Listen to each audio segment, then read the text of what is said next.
Hello, welcome back to Billy Ho Sports, continuing coverage of Santa Anita for this weekend's big time racing. The Grade 2 San Felipe Stakes is the big feature event. We've got Barnes, Bob Baffert, Journalism, Rodriguez, all kinds of good horses, 6-horse field in that one. Check out my preview video. It doesn't have past performances in it, but I got the bulk of what you need to know. So give that one a look. This race 9 is the Frank Kilroe Mile. This is going to be a great turf battle, grade 1 event. Check the description of the video for the link to sign up for the Road to Derby 151 contest. We are working on sponsorship. We're going to have prize money. I am in the process of going through the bulk of these Derby glasses, and I've already found some dupes. So any dupes are definitely going to be giveaways for the Derby Trail. So they're not going to be like 1940 or 50s, but they will range from 90s, 80s, even 70s. So some pretty neat glasses. They're really neat the way just getting them out and looking at them and taking a photo of them and documenting them. But that's all I had to say about that. So anyway, you have to be a subscriber to enter or win anything from me. Believe that. So go ahead and get that done for me. I appreciate you so much. Click that thumbs up while you're at it. Let's get after it with number 1, Mi Hermano Ramon. Uh, awesome horse. I really like him. He is number 1 in prime power. You can see we're going 1 mile on the turf. So 4-year-olds and upward, and going to be a grade 1. So you can see the Mark Glatt too. I love Mark Glatt, West Coast trainer, and obviously drawing Flavian Pratt ain't going to hurt matters much either. It's just going to lower his odds because Flavian Pratt does not seem to be slowing down anytime soon. He's pretty much got 2 wins and 3 starts with Mark Glatt in the last 2 weeks. Sharp 5 furlong workout and the best turf speed right there. And obviously all the percentages are there. So probably going to be one of the top choices in the race, I would imagine. You can see the Pacific World Cup Invitational turf right here going 1.125 miles. Spirit of St. Louis got it done there.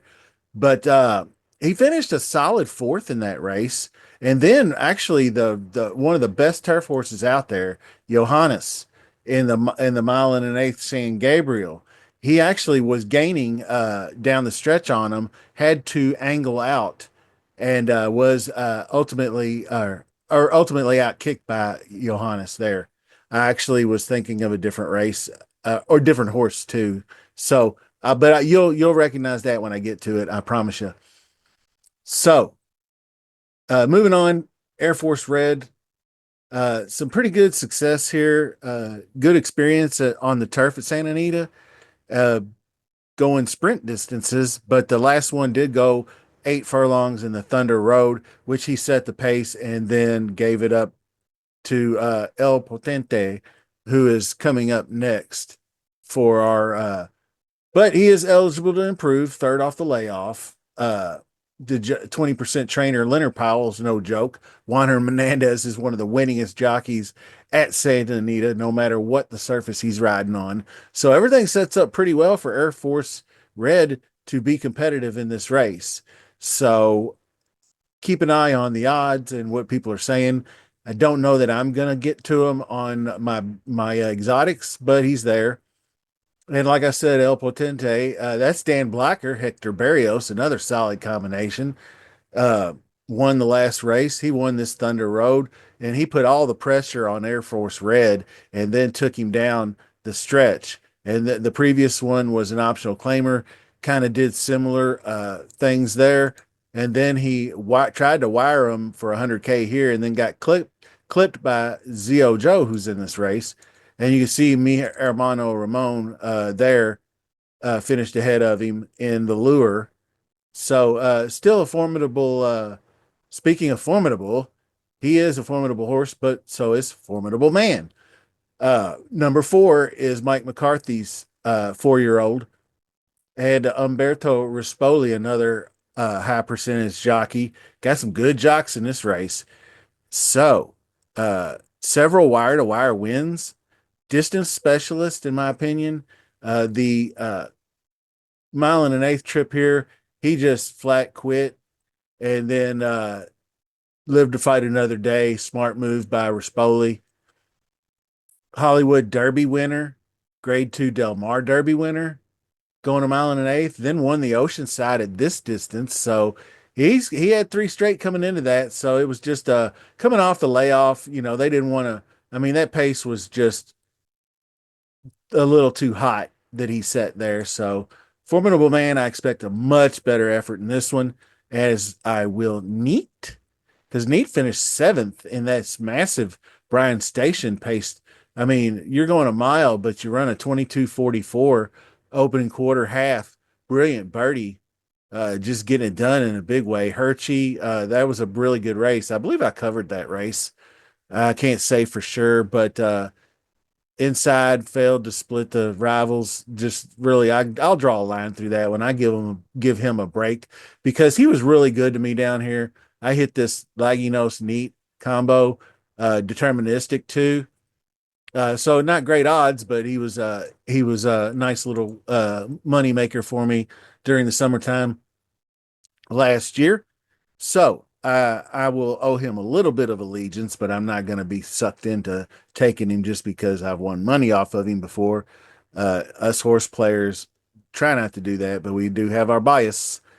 Zio Joe, the 5-year-old gelding, moving into the graded stakes company here, and it's been kind of tough. The sixth at the Seabiscuit inside, he had to check up really bad. He was actually running a pretty good race there, and then had to check up real hard. Then got back, but had enough time to kind of reset, and still after the 5/16 pole when he checked up, he still managed to improve position down the stretch. So it wasn't a bad effort. Anyway, the effort was there. Let's put it that way. Then you had the previous Seabiscuit inside. He had to check up there as well. I think that might be the race I was talking about. Uh, but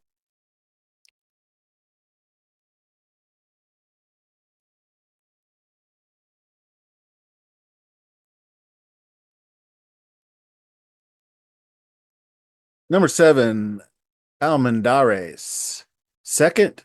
Also another horse that ran second to Johannes, two back in the City of Hope. That was a really good race. This is the one I spoke on. He had to angle out and actually close to within a couple of lengths, but it would have been maybe a length and a half. He wasn't catching Johannes anyway, so he did get up for the second. So pretty solid ride, but that was Pratt aboard. Then they went to Jose Ortiz. Now Frigiu's back on him, but Frigiu rode him in the Del Mar Mile right here, and he just missed by a head coming late. So Frigiu, I think, is going to have a good game plan with Philip D'Amato. Sharp workout coming in. I like him underneath as a use. I don't like Cabo Spirit. He rounds out the field. He is versatile. He's run at 10 and 12, but I don't know about the mile distance. I don't think he's going to be fast enough to keep up with these horses in this field. But he did run a pretty swift opening in the San Gabriel, but uh, kind of faltered before we got there. So Mike Smith also on the mount, not really my favorite jockey anymore. I think he's a little long in the tooth to be getting big time rides, which he doesn't really anymore. Normally, when you see him on horses, he is on those longer shots nowadays in these big stakes races. So uh, LOL at this 100 speed figure for a 12th place finish where he backed out because he ran such a huge opening half. He got credit for some good figures, but he was cooked by the stretch. He folded like a cheap suit going a mile and a half. So that was the Breeders' Cup turf in way over his head, 51 to 1. You can see the odds. I mean, that explains everything right there. This is a grade one event. He's going to be 20 to 1 or more.